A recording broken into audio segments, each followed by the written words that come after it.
ಮೂವಿಯ opening scene ನಲ್ಲಿ ನಮ್ಗೆ ನಮ್ ಹೀರೋ ಎಮಿಲ್ ಮತ್ತೆ ತಂದೆ ಫ್ರಾನ್ಸಿಸ್ ನ ತೋರಿಸ್ತಾರೆ. ಇವರಿಬ್ರು ಟ್ರಾಫಿಕ್ ಅಲ್ಲಿ ಸಿಗಾಕೊಂಡಿರ್ಬೇಕಾದ್ರೆ ಹಾಗೆ ಇವರಿಬ್ರು ಮಧ್ಯೆ ಒಂದು ಚಿಕ್ಕ ಜಗಳ ಆಗುತ್ತೆ. ಆ ಜಗಳದಲ್ಲಿ ಎಮಿಲ್ ಆ ಕಾರಿಂದ ಇಳಿದು ಹೋಗ್ತಾ ಇರ್ತಾನೆ. ಫ್ರಾನ್ಸಿಸ್ ಕೂಡ ಅವನ್ನ ಕರ್ಕೊಂಬರೋಣ ಅಂತ ಅವನ ಹತ್ರ ಹೋಗ್ತಾ ಇರ್ತಾನೆ. ಆಗ ಇವರಿಬ್ರು ಕಣ್ಗೂ ಒಂದು ಕಿರ್ಚಾಡ್ಕೊಂಡು ಕೂಗಾಡ್ತಿರೋ ಒಂದು ಆಂಬುಲೆನ್ಸ್ ಅಳ್ಳಾಡ್ತಿರೋ ತರ ಕಾಣಿಸುತ್ತೆ. ಏನಿದು ಅಂತ ಫ್ರಾನ್ಸಿಸ್ ಕೂಡ ಅವನ ಮಗನ ಕರ್ಕೊಂಡು ಬಚ್ಚಿಟ್ಕೊಂಡು ನೋಡಿದಾಗ ಆಂಬುಲೆನ್ಸ್ ಒಳಗಡೆಯಿಂದ ಒಂದು ಮ್ಯೂಟೆಂಟ್ ಅಂದ್ರೆ ಅರ್ಧ ಪಕ್ಷಿ ಅರ್ಧ ಮನುಷ್ಯ ಆಗಿರೋನು ಆ ಆಂಬುಲೆನ್ಸ್ ಇಂದ ಆಚೆ ಬಂದ್ಬಿಡ್ತಾನೆ. ಸೆಕ್ಯೂರಿಟಿ ಗಾರ್ಡ್ಸ್ ಕೂಡ ಅವನ ಹಿಡಿಯೋಕ್ ಟ್ರೈ ಮಾಡಿದಾಗ ಅವ್ರೆಲ್ಲರಿಗೂ ಹೊಡೆದು ಆ ಮ್ಯೂಟೆಂಟ್ ಅಲ್ಲಿಂದ ಓಡೋಗ್ಬಿಡುತ್ತೆ. ಇದಾದ್ಮೇಲೆ ಎಮಿಲ್ ಮತ್ತೆ ತನ್ನ ಫಾದರ್ ಇಬ್ರು ಕೂಡ ಒಂದು ಡಾಕ್ಟರ್ ನ ಮೀಟ್ ಮಾಡಕ್ ಹೋಗ್ತಾರೆ. ಯಾಕೆಂದ್ರೆ ಎಮಿಲ್ ನ ತಾಯಿ ಲಾನಾನು ಕೂಡ ಒಂದು ಮ್ಯೂಟೆಂಟ್ ಅಂದ್ರೆ ಒಂದು ಪ್ರಾಣಿಯಾಗಿ ಬದಲಾಗ್ತಾ ಇರ್ತಾಳೆ. ಹಾಗಾಗಿ ಅವಳನ್ನ ಹಾಸ್ಪಿಟಲ್ ಸೇರ್ಸಿರ್ತಾರೆ. ಅವಳನ್ನ ನೋಡೋದಕ್ಕೋಸ್ಕರ ಎಮಿಲ್ ಮತ್ತೆ ಅವನ ತಂದೆ ಇಬ್ರು ಬಂದಿರ್ತಾರೆ. ಸುಮಾರು ದಿನಗಳು ತಿಂಗಳುಗಳಿಂದನೂ ಕೂಡ ಮನುಷ್ಯರೆಲ್ಲ ನಿಧಾನವಾಗಿ ಪ್ರಾಣಿಗಳ ಬದಲಾಗ್ತಾ ಇರ್ತಾರೆ. ಇವ್ರನ್ನ ನಿಲ್ಸೋದಕ್ಕೋಸ್ಕರ ಗೌರ್ಮೆಂಟ್ ಇವ್ರನ್ನೆಲ್ಲರನ್ನು ಹಿಡಿದು ಒಂದ್ ಜಾಗದಲ್ಲಿ ಟ್ರೀಟ್ಮೆಂಟ್ ನ ಹುಡುಕ್ತಾ ಇರ್ತಾರೆ. ಯಾಕೆಂದ್ರೆ ಇವ್ರನ್ನ ಸರಿ ಮಾಡೋದಕ್ಕೋಸ್ಕರ.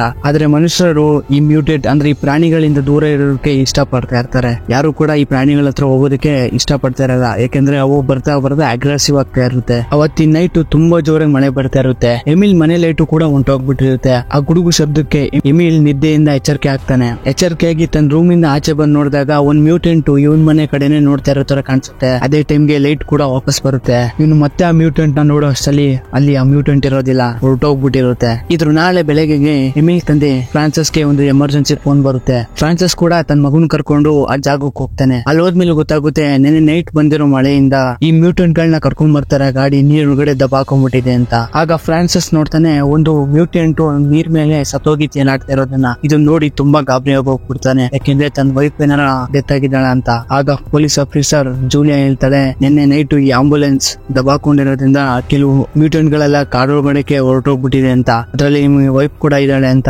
ಹೇಳಿ ಅವನ ಸಮಾಧಾನ ಮಾಡ್ತಾರೆ. ಇದು ನೆಕ್ಸ್ಟ್ ಡೇಗೆ ಕಾಲೇಜ್ ಅಲ್ಲಿ ಒಂದು ಟಗ್ ಆಫ್ ವಾರ್ ನ ಗೇಮ್ ನ ಆಡಿಸ್ತಾ ಇರ್ತಾರೆ. ಅದರಲ್ಲಿ ಎಮಿಲ್ ನ ಟೀಮು ಎಲ್ಲರೂ ಕೂಡ ಕೆಳಗಡೆ ಬಿದ್ದೋಗ್ಬಿಡ್ತಾರೆ. ಆದ್ರೆ ಎಮಿಲ್ ಒಬ್ನೇ ಹಗ್ಗನ ಹಿಡ್ಕೊಂಡು ಎಳಿತಾ ಇರ್ತಾನೆ. ಮತ್ತೆ ಅವ್ರ ಫ್ರೆಂಡ್ಸ್ ಎಲ್ಲ ಜಾಯ್ನ್ ಆಗಿ ಆ ಮ್ಯಾಚ್ ನ ವಿನ್ ಆಗ್ಬಿಡ್ತಾರೆ. ಎಮಿಲ್ ನ ಪವರ್ ನ ನೋಡಿ ಇವರೆಲ್ಲ ಇಂಪ್ರೆಸ್ ಆಗಿ ಹೋಗ್ಬಿಡ್ತಾರೆ. ಹಾಗೆ ಇವನ್ನ ಒಂದು ಪಾರ್ಟಿ ಕರೀತಾರೆ. ಎಮಿಲ್ ಕೂಡ ಸರಿ ಆಯ್ತು ಅಂದ್ಬಿಟ್ಟು ತನ್ನ ಕೈಗಳು ಏನೋ ಪೇನ್ ಆಗ್ತಿದೆ ಅಂದ್ಬಿಟ್ಟು ಅಲ್ಲಿಂದ ಬಂದ್ಬಿಡ್ತಾನೆ. ಇದಾದ್ಮೇಲೆ ಎಮಿಲ್ ಮನೆಗ್ ಬರ್ತಾನೆ. ಮನೆಗ್ ಬಂದು ತನ್ನ ಉಗ್ರಲ್ಲಿ ಏನೋ ಸಿಗಾಕೊಂಡಿರುತ್ತೆ.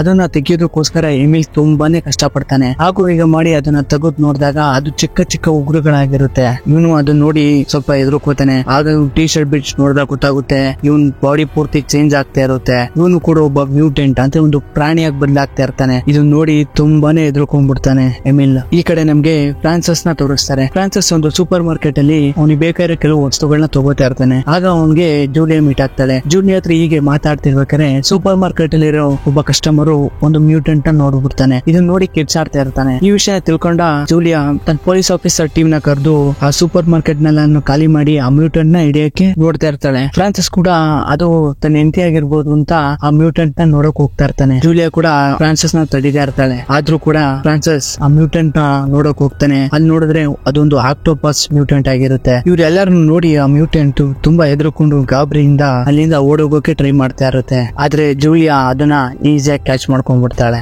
ಇದಾದ್ಮೇಲೆ ಎಮಿಲ್ ನ ಒಂದು ಪಾರ್ಟಿ ಕರೆದಿರ್ತಾರಲ್ಲ ಇವ್ರ ಕಾಲೇಜ್ ಫ್ರೆಂಡ್ಸ್, ಆ ಪಾರ್ಟಿಗೆ ಎಮಿಲ್ ಕೂಡ ಹೋಗಿರ್ತಾನೆ. ಇಲ್ಲೆಲ್ಲ ಪಾರ್ಟಿಲಿ ಫುಲ್ ಜಿಂಜಾಕ್ ಆಗಿ ದಿಲ್ ಖುಷಿಯಾಗಿ ಎಲ್ಲ ಎಂಜಾಯ್ಮೆಂಟ್ ಮಾಡ್ತಿರ್ಬೇಕಾದ್ರೆ ಎಮಿಲ್ಗೆ ಈ ಸ್ಮೋಕ್ ಮತ್ತೆ ಈ ಡ್ರಿಂಕ್ಸ್ ಇಂದ ಅವನಿಗೆ ಸ್ವಲ್ಪ ಅನ್ಕಂಫರ್ಟಬಲ್ ಫೀಲ್ ಆಗ್ತಾ ಇರುತ್ತೆ. ಇಲ್ಲಿ ನೀನಾನ ಹುಡುಗಿ ಕೂಡ ಇವನ್ಗೊಂದು ಟ್ಯಾಬ್ಲೆಟ್ ಕೊಡ್ತಾಳೆ, ಇದನ್ನ ತಗೋ ಸರಿ ಹೋಗುತ್ತೆ ಅಂತ. ಆದ್ರೆ ಎಮಿಲ್ ಆ ಟ್ಯಾಬ್ಲೆಟ್ ನ ಈಸ್ಕೊಳ್ಳೋ ಬದಲು ಆ ನೀನಾ ಕೈನೇ ನೆಕ್ತಾ ಇರ್ತಾನೆ. ಇದು ನೋಡಿ ಅಲ್ಲಿರೋ ಫ್ರೆಂಡ್ಸ್ ಗಳೆಲ್ಲ ಇವನ್ನ ತುಂಬಾ ಅಜಿಪ್ ಮಾಡ್ಬಿಡ್ತಾರೆ. ಇವರೆಲ್ಲರೂ ಎಮಿಲ್ ನ ಆಡ್ಕೊಳ್ಳೋದು ನೋಡಿ ಎಮಿಲ್ಗೆ ತುಂಬಾ ಬೇಜಾರಾಗಿ ಅಲ್ಲಿಂದ ಕಾಡೊಳಗಡೆ ಓಡೋಗ್ಬಿಡ್ತಾನೆ. ಇದ್ರ ನಾಳೆ ಬೆಳಿಗ್ಗೆ ಎಮಿಲ್ ಕಣ್ಬಿಟ್ಟು ನೋಡಿದಾಗ ಅವನು ಒಂದು ನದಿ ಪಕ್ಕ ಮನಗಿರ್ತಾನೆ. ಆದ್ರೆ ಅವ್ನ ಬಾಯೊಳಗಡೆ ಒಂಥರ ಬ್ಲಡ್ ಸ್ಮೆಲ್ ಬರ್ತಾ ಇರುತ್ತೆ. ಆಗ ಅದನ್ನ ಹೋಗ್ಬಿಟ್ಟು ಸೀದಾ ಅವ್ನ ಪಾಡಿಗೆ ಅವನ್ ಮನೆ ಹತ್ರ ಬರ್ತಾನೆ. ಮನೆಗೆ ಬಂದು ಬಾತ್ರೂಮ್ ಒಳಗಡೆ ಹೋಗಿ ಅವ್ನ ಬಾಯೊಳಗಡೆ ಏನೋ ಒಂಥರ ಅನ್ಕಂಫರ್ಟಬಲ್ ಫೀಲ್ ಆಗ್ತಾ ಇರುತ್ತೆ. ಏನಾಗಿದೆ ಅಂತ ಅವನು ಕೂಡ ಅವ್ನ ಬಾಯೊಳಗಡೆ ಕ್ಲೀನ್ ಮಾಡಿ ನೋಡಿದಾಗ ಅವನಿಗೆ ಒಂದು ರೆಕ್ಕೆ ಸಿಗುತ್ತೆ. ಇಲ್ಲಿ ನಮಗೆ ಗೊತ್ತಾಗುತ್ತೆ ಎಮಿಲ್ ನೆನೆ ನೈಟು ಯಾವ್ದೋ ಒಂದು ಭಕ್ಷಣ ತಿಂದಿರ್ತಾನೆ ಅಂತ. ಇದಾದ್ಮೇಲೆ ಎಮಿಲ್ ಮತ್ತೆ ಫ್ರಾನ್ಸಿಸ್ ಇಬ್ರು ಕೂಡ ಎಮಿಲ್ ನ ತಾಯಿ ಲಾನಾನ ಹುಡ್ಕಕ್ಕೆ ಒಂದು ಕಾಡಿಗೆ ಹೋಗ್ತಾರೆ. ಇದು ಯಾವ ಕಾಡು ಅಂದ್ರೆ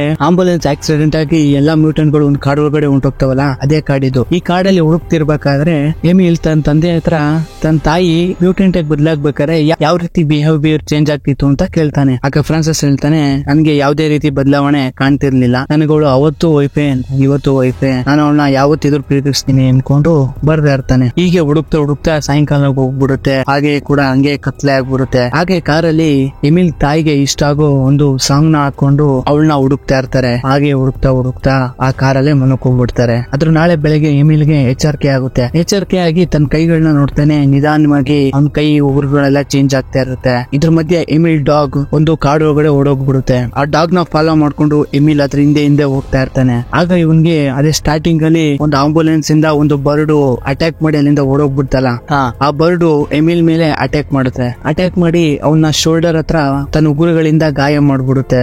ಆಗ ಆ ಬರ್ಡ್ ಅಂದ್ರೆ ಆ ಮ್ಯೂಟೆಂಟ್ ಎಮಿಲ್ ಕಣ್ಣ ನೋಡಿದಾಗ ಗೊತ್ತಾಗುತ್ತೆ ಎಮಿಲ್ ಕೂಡ ಒಬ್ಬ ಮ್ಯೂಟೆಂಟ್ ಅಂತ. ಇದನ್ನ ನೋಡಿ ಹಾಗೆ ಸುಮ್ಮನಾಗ್ಬಿಡುತ್ತೆ. ಆಗ ಅಲ್ಲಿಗೆ ಎಮಿಲ್ ನ ತಂದೆ ಫ್ರಾನ್ಸಿಸ್ ಬಂದು ಆ ಬರ್ಡ್ ನ ಎದುರಿಸಿ ಅಲ್ಲಿಂದ ಎಮಿಲ್ ನ ಕರ್ಕೊಂಡು ಹೋಗ್ತಾನೆ. ದಾರಿಲಿ ಹೋಗ್ತಾ ಹಾಸ್ಪಿಟ್ಲ್ ಹೋಗೋಣ ಅಂತ ಫ್ರಾನ್ಸಿಸ್ ತುಂಬಾ ಹೇಳ್ತಾ ಇರ್ತಾನೆ. ಆದ್ರೆ ಎಮಿಲ್ ಬೇಡ, ಹಾಸ್ಪಿಟ್ಲ್ ಬೇಡ, ಮನೆಗೆ ಹೋಗೋಣ ಅಂತ ಕೇಳ್ಕೊತಾ ಇರ್ತಾನೆ. ಯಾಕಂದ್ರೆ ಗೊತ್ತಲ್ಲ ಇವನ್ಗೆ ತಾನು ಮ್ಯೂಟೆಂಟ್ ಬದಲಾಗ್ತಾ ಇದ್ದೀನಿ ಅಂತ. ಹಾಸ್ಪಿಟ್ಲ್ ಹೋಗ್ಬಿಟ್ರೆ ನಾನು ಮ್ಯೂಟೆಂಟ್ ಅಂತ ಗೊತ್ತಾಗಿ ನನ್ನ ಕೂಡ ಹಾಕ್ಬಿಡ್ತಾರೆ ಅಂತ ಹಾಸ್ಪಿಟ್ಲ್ ಹೋಗಕ್ಕೆ ಒಪ್ಕೋತಾ ಇರೋದಿಲ್ಲ. ಇವರಿಬ್ರು ಈ ಜಗಳದಲ್ಲಿ ಒಂದು ಕುದುರೆ ಅಡ್ಡು ಬಂದ್ಬಿಡುತ್ತೆ. ಹಾಗೂ ಈಗ ಮಾಡಿ ಫ್ರಾನ್ಸಿಸ್ ಗಾಡಿನ ಕಂಟ್ರೋಲ್ ಮಾಡ್ಕೊಂಡು ಸ್ಟಾಪ್ ಮಾಡ್ತಾನೆ. ಆಗ ಅವ್ರು ನೋಡ್ತಾರೆ ಒಂದು ಕುದುರೆ ಪ್ರಾಕ್ಟೀಸ್ ಮಾಡೋ ಒಂದು ಜಾಗಕ್ಕೆ ಬಂದಿರ್ತಾರೆ. ಇಲ್ಲಿ ಜೂಲಿಯಾ ಕೂಡ ಇರ್ತಾಳೆ. ಜೂಲಿಯಾ ಸಹಾಯದಿಂದ ಆರ್ಮಿ ಡಾಕ್ಟರ್ ಹತ್ರ ತನ್ನ ಮಗುಗೆ ಸ್ಟಿಚರ್ ಹಾಕಿಸ್ತಾಳೆ. ಮತ್ತೆ ಅವರೆಲ್ಲ ಹೋದ್ಮೇಲೆ ಆ ಸ್ಟಿಚರ್ ನ ಕಿತ್ತಾಕಿ ಅದರಿಂದ ಬರ್ತಾ ಇರೋ ರಕ್ತನೇ ಎಮಿಲ್ ನೆಕ್ತಾ ಇರ್ತಾನೆ. ಎಮಿಲ್ ಕಾಲೇಜ್ ಮುಗಿಸ್ಕೊಂಡು ಸೈಕಲ್ ಓಡಿಸ್ಕೊಂಡು ಮನೆಗೆ ಹೋಗೋಕು ಆಗ್ತಾ ಇರೋದಿಲ್ಲ. ಯಾಕೆಂದ್ರೆ ಅವ್ನ ಬಾಡಿಲಿ ತುಂಬಾ ಚೇಂಜಸ್ ಗಳು ಬರ್ತಾ ಇರುತ್ತೆ. ಹಾಗಾಗಿ ಅವ್ನ ಕೈಲಿ ಸೈಕಲ್ ಓಡ್ಸಕ್ಕೆ ಆಗ್ತಾ ಇರೋದಿಲ್ಲ. ಇದನ್ನ ನೋಡಿ ನೀನಾ ಕೂಡ ಎಮಿಲ್ಗೆ ಸಹಾಯ ಮಾಡ್ತಾ ಅವನ್ನ ತನ್ನ ಮನೆ ಕರ್ಕೊಂಡೋಗಿ ಸ್ವಲ್ಪ ಟೈಮ್ ಸ್ಪೆಂಡ್ ಮಾಡ್ತಾರೆ ಇಬ್ರು ಕೂಡ. ಇದಾದ್ಮೇಲೆ ಎಮಿಲ್ ತನ್ನ ಕೈಯಿಂದಾನೆ ನದಿಯಲ್ಲಿ ಮೀನ್ ಹಿಡಿತಾ ಇರ್ತಾನೆ. ಹಿಡಿದು ಮತ್ತೆ ಆ ಬರ್ಡ್ ಮ್ಯಾನ್ ಅಂದ್ರೆ ಇವನ್ ಮೇಲೆ ಅಟ್ಯಾಕ್ ಮಾಡಿತ್ತಲ್ಲ ಆ ಬರ್ಡ್ ಮ್ಯಾನ್ ನ ಹುಡುಕ್ತಾ ಇರ್ತಾನೆ. ಆಗ ಇವನ್ಗೆ ಆ ಬರ್ಡ್ ಮ್ಯಾನ್ ಸಿಗುತ್ತೆ. ನೋಡ್ತಾನೆ ಆ ಬರ್ಡ್ ಮ್ಯಾನ್ ಆರೋದಕ್ಕೆ ಟ್ರೈ ಮಾಡ್ತಾ ಇರುತ್ತೆ. ಆಗ ಇವನ ಹತ್ರ ಇರೋ ಮೀನ್ ನ ಆ ಬರ್ಡ್ ಮ್ಯಾನ್ ಗೆ ಕೊಡ್ತಾನೆ. ಕೊಟ್ಟು ನಿನ್ನ ಹೆಸರು ಏನು ಅಂತ ಕೇಳ್ತಾನೆ. ಆದ್ರೆ ಆ ಬರ್ಡ್ ಮ್ಯಾನ್ ಗೆ ತನ್ನ ಹೆಸರು ಜ್ಞಾಪಕ ಇರೋದಿಲ್ಲ. ನನಗೆ ನನ್ನ ಹೆಸರೇನು ಅಂತ ಜ್ಞಾಪಕ ಇಲ್ಲ, ಆದ್ರೆ ನನಗೆ ನಾನೇ ಒಂದ್ ಹೆಸರು ಇಟ್ಕೊಂಡಿದೀನಿ, ಫಿಕ್ಸ್ ಅಂತ. ಎಮಿಲ್ ನೋಡ್ತಾನೆ ಈ ಬರ್ಡ್ ಮ್ಯಾನ್ ಆರೋಗ್ಯ ಪ್ರಾಕ್ಟೀಸ್ ಮಾಡಕ್ ಹೋಗಿ ತುಂಬಾನೇ ಗಾಯಗಳು ಮಾಡ್ಕೊಂಡ್ಬಿಟ್ಟಿರ್ತಾನೆ. ಹಾಗಾಗಿ ಇದಕ್ಕೆ ಒಂದ್ ಜಾಗ ಬೇಕು ಅಂತ ಆ ಬರ್ಡ್ ಮ್ಯಾನ್ ಕರ್ಕೊಂಡು ಒಂದ್ ನದಿ ಹತ್ರ ಅಲ್ಲಿ ಹೋಗಿ ನದಿಯ ಒಳಗಿರೋ ಕಡ್ಡಿಗಳನ್ನೆಲ್ಲ ಕ್ಲೀನ್ ಆಗಿ ಕ್ಲೀನ್ ಮಾಡ್ಬಿಟ್ಟು ಆ ಬರ್ಡ್ ಮ್ಯಾನ್ ಗೆ ಆರೋದಕ್ಕೆ ಒಂಥರ ಸೇಫ್ಟಿ ಜಾಗ ಮಾಡ್ಕೊಡ್ತಾನೆ ಕಲಿಯೋದಕ್ಕೆ. ಇದನ್ನೆಲ್ಲ ಮುಗಿಸ್ಕೊಂಡು ನೈಟು ಎಮಿಲ್ ಮನೆಗೆ ಹೋಗ್ತಿರ್ಬೇಕಾದ್ರೆ ಸೈಕಲ್ ಓಡ್ಸಕ್ಕೆ ಅವನಿಗೆ ಇನ್ನೂ ಕಷ್ಟ ಆಗ್ತಾ ಇರುತ್ತೆ. ಸರಿ ಆಯ್ತು, ಇವ್ರು ಸವಾಸನೆ ಬೇಡ ಅನ್ಬಿಟ್ಟು ಆ ಸೈಕಲ್ ನ ತಗೊಂಡೆ ಕಾರ್ ಒಳಗೆ ಬಿಸಾಕ್ಬಿಟ್ಟು ತನ್ನ ತಂದೆ ಹತ್ರ ಹೋಗಿ ಸೈಕಲ್ ಕಳ್ತನ ಆಗೋಯ್ತು ಅಂತ ಅವ್ನು ಸುಳ್ಳಾಡ್ಬಿಡ್ತಾನೆ. ಸರಿ ಆಯ್ತು ಅನ್ಕೊಂಡು ಅವ್ರ ತಂದೆನೂ ಕೂಡ ಸುಮ್ನಾಗ್ತಾರೆ. ಹೀಗೆ ಫ್ರಾನ್ಸಿಸ್ ಕೆಲಸ ಮಾಡ್ತಿರ್ಬೇಕಾದ್ರೆ ಅವನ ಮೇಲೆ ಒಂದು ಮ್ಯೂಟೆಂಟ್ ಅಟ್ಯಾಕ್ ಮಾಡ್ಬಿಡುತ್ತೆ. ಆದ್ರೆ ಅದು ಒಂದು ಚೈನ್ ಇಂದ ಲಾಕ್ ಆಗಿರುತ್ತೆ. ಫ್ರಾನ್ಸಿಸ್ ಕೂಡ ಆ ಮ್ಯೂಟೆಂಟ್ ನ ಸಮಾಧಾನ ಮಾಡೋಕೆ ಟ್ರೈ ಮಾಡ್ತಾ ಇರ್ತಾನೆ. ಇದ್ರ ಮಧ್ಯೆ ಅವನ್ಗೆ ಇನ್ನೊಂದು ಮ್ಯೂಟೆಂಟ್ ಓಡೋಗೋ ತರ ಶಬ್ದ ಕೇಳಿಸುತ್ತೆ. ಆಗ ಅಲ್ಲಿಗೆ ಫ್ರಾನ್ಸಿಸ್ ಜೊತೆ ಕೆಲಸ ಮಾಡೋ ಇನ್ನೊಬ್ರು ಬಂದು ಆ ಮ್ಯೂಟೆಂಟ್ ನ ಸಮಾಧಾನ ಮಾಡ್ತಾರೆ. ಇದಕ್ಕೆ ಗೊತ್ತಾಗುತ್ತೆ ಆ ಮ್ಯೂಟೆಂಟ್ ಈ ಆಂಟಿಯ ಒಂದು ರಿಲೇಷನ್ ಅವ್ರೆ ಅಂತ. ಆಂಟಿ ಯಾರಿಗೂ ಕಾಣ್ದಂಗೆ ಆ ಮ್ಯೂಟೆಂಟ್ ನ ಕದ್ದು ಮುಚ್ಚಿ ನೋಡ್ಕೋತಾ ಇರ್ತಾಳೆ. ಆದ್ರೆ ಆ ಮ್ಯೂಟೆಂಟ್ ಆ ಚೈನ್ ಕಿತ್ಕೊಂಡು ಅಲ್ಲಿಂದ ಓಡೋಗ್ಬಿಡುತ್ತೆ. ಇದನ್ನ ನೋಡಿ ಅಲ್ಲಿದ್ದ ಜನಗಳೆಲ್ಲ ಅಲ್ಲಿ ಎದುರ್ಕೊಂಡು ಓಡೋಗ್ಬಿಡ್ತಾರೆ. ಆದ್ರೆ ಎಮಿಲ್ಗೆ ಇಲ್ಲಿ ಇನ್ನೊಂದು ವಿಷಯ ಜ್ಞಾಪಕ ಬರುತ್ತೆ.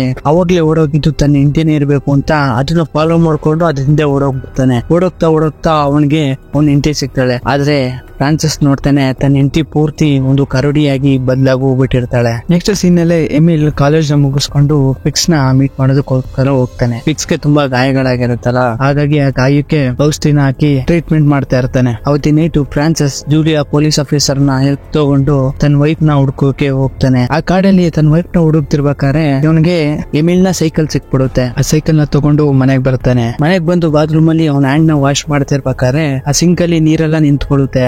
ಏನಾಗಿದೆ ಅಂತ ಸಿಂಕ್ ನ ಚೆಕ್ ಮಾಡಿದಾಗ ಅವನಿಗೆ ಕೂದಲು ಮತ್ತೆ ಕೆಲವು ಉಗುರುಗಳನ್ನ ಸಿಗುತ್ತೆ. ಇದನ್ನ ನೋಡಿ ಡೌಟ್ ಬರುತ್ತೆ. ನೆಕ್ಸ್ಟ್ ಸೀನ್ ಅಲ್ಲಿ ಎಮಿಲ್ ಮನೆಗ್ ಬರ್ತಾನೆ. ಎಮಿಲ್ ಮುಂದೆ ಫ್ರಾನ್ಸಿಸ್ ಅವ್ನ್ ಕಳ್ದೋಗಿರೋ ಸೈಕಲ್ ಮತ್ತೆ ಕೆಲವು ಉಗುರುಗಳನ್ನ ತೋರಿಸಿ ಏನ್ ನಡೀತಿದೆ ನಿನ್ನ ಹತ್ರ ನಿಜ ಹೇಳು ಅಂತ ಹೇಳ್ತಾನೆ. ಆದ್ರೆ ಎಮಿಲ್ ಫ್ರಾನ್ಸಿಸ್ ಕ್ವಶನ್ ಗಳಿಗೆ ಆನ್ಸರ್ ಮಾಡೋದಿಲ್ಲ. ಹಾಗಾಗಿ ಫ್ರಾನ್ಸಿಸ್ ನೀನ್ ಹೇಳೋವರೆಗೂ ಮನೆಯೊಳಗೂ ಕೂಡ ಬರ ಹಾಕಿಲ್ಲ, ಮತ್ತೆ ನೀನ್ ಹೇಳೋವರೆಗೂ ನಾನಿನ್ನ ಬಿಡೋದಿಲ್ಲ ಅಂತ ಹೇಳ್ತಾ ಇರ್ತಾನೆ. ಎಮಿಲ್ ತನ್ನ ತಂದೆ ಈ ಡಿಸಿಷನ್ ನೋಡಿ ಅಲ್ಲಿಂದ ಓಡೋಗೋಕೆ ಟ್ರೈ ಮಾಡ್ತಾನೆ. ಆದ್ರೆ ಫ್ರಾನ್ಸಿಸ್ ಅವನ್ನ ಹೋಗಿ ಹಿಡ್ಕೊಂಡ್ಬಿಡ್ತಾನೆ. ಆಗ ಎಮಿಲ್ ಅಲ್ಲೇ ಜೋರಾಗಿ ಅಳಕ್ ಶುರು ಮಾಡ್ತಾನೆ. ಇದ್ರ ನಾಳೆ ಬೆಳಗ್ಗೆ ಎಮಿಲ್ ಕೈಯಲ್ಲಿ ಊಟ ಮಾಡೋ ಬದಲು ಹಾಗೆ ಬಾಯಲ್ಲಿ ಊಟ ಮಾಡ್ತಾ ಇರ್ತಾನೆ. ಇದನ್ನ ನೋಡಿ ಫ್ರಾನ್ಸಿಸ್ ಕೂಡ ಏನು ಹೇಳೋದಿಲ್ಲ, ಸುಮ್ಮನಾಗ್ತಾನೆ. ಇದಾದ್ಮೇಲೆ ಫ್ರಾನ್ಸಿಸ್ ತನ್ನ ವೈಫ್ ಬಳಸ್ತಿದ್ದ ಕೆಲವು ಔಷಧಿಗಳನ್ನ ತನ್ನ ಮಗುನ್ ಕೊಡ್ತಾನೆ. ಹಾಗೆ ಅವನ್ಗೆ ಊರುಗಳನ್ನ ಟೈಮ್ ಕಟ್ ಮಾಡೋದಕ್ಕೆ ಹೇಳ್ತಾನೆ. ಹಾಗೆ ಅವನ್ಗೆ ಕೆಲವು ಹತ್ತಿಗಳನ್ನ ಕಿವಿಗೆ ಇಡ್ತಾನೆ, ಯಾಕಂದ್ರೆ ಅವನ್ಗೆ ದೂರದ ವಯಸ್ಸು ಜಾಸ್ತಿ ಕೇಳಿಸ್ಬಾರ್ದು ಅಂತ. ಇದಾದ್ಮೇಲೆ ನೆಕ್ಸ್ಟ್ ಡೇಗೆ ಎಮಿಲ್ ಫಿಕ್ಸ್ ನ ನೋಡಕ್ ಹೋಗ್ತಾನೆ. ಆದ್ರೆ ಫಿಕ್ಸ್ ಈಗ ಮಾತಾಡೋ ಇದನ್ನೇ ಕಳ್ಕೊಂಡ್ಬಿಟ್ಟು ಕೂತಿರ್ತಾನೆ. ಈಗ ಏನಿದ್ರು ಅವನು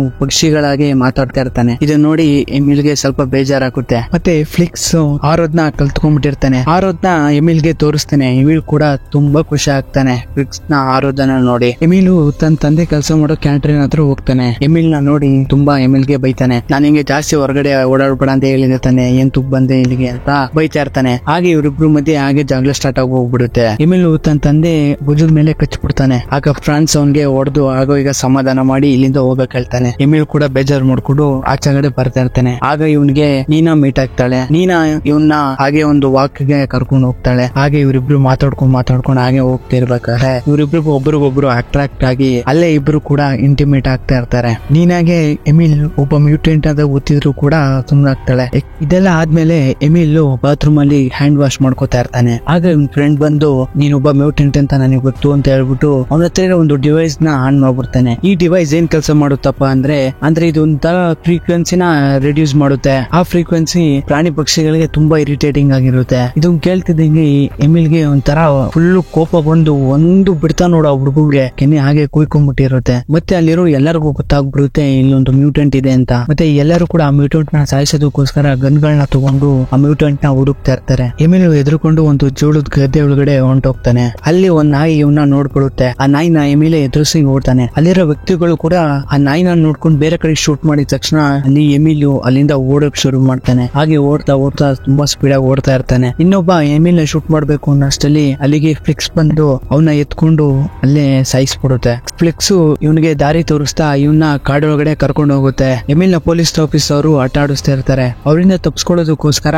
ಎಮಿಲ್ ಒಂದು ನದಿನ ದಾಟೋದಕ್ಕೆ ಹೋಗ್ತಾ ಇರ್ತಾನೆ. ಆಗ ಪೊಲೀಸ್ ಆಫೀಸರು ಮೇಲ್ಗಡೆ ಆಡ್ತಾರ ಫ್ಲಿಕ್ಸ್ ನ ಶೂಟ್ ಮಾಡ್ಬಿಡ್ತಾರೆ. ಶೂಟ್ ಮಾಡಿರೋದನ್ನ ನೋಡಿ ಎಮಿಲ್ ಆ ಫ್ಲಿಕ್ಸ್ ಹತ್ರ ಹೋಗ್ತಾನೆ. ಅಲ್ಲಿ ನೋಡಿದಾಗ ಫ್ಲಿಕ್ಸ್ ಸಾಯೋ ಪರಿಸ್ಥಿತಿಲಿ ಇರ್ತಾನೆ. ಹಾಗೆ ಸತ್ತು ಹೋಗ್ಬಿಡ್ತಾನೆ. ಅಲ್ಲಿಂದ ಎಮಿಲ್ ಓಡೋಗ್ಬಿಡ್ತಾನೆ. ಅಲ್ಲಿಗೆ ಫ್ರಾನ್ಸಿಸ್ ಮತ್ತೆ ಅವನ ಜೊತೆ ಇರೋರೆಲ್ಲ ಬಂದ್ ನೋಡ್ತಾರೆ.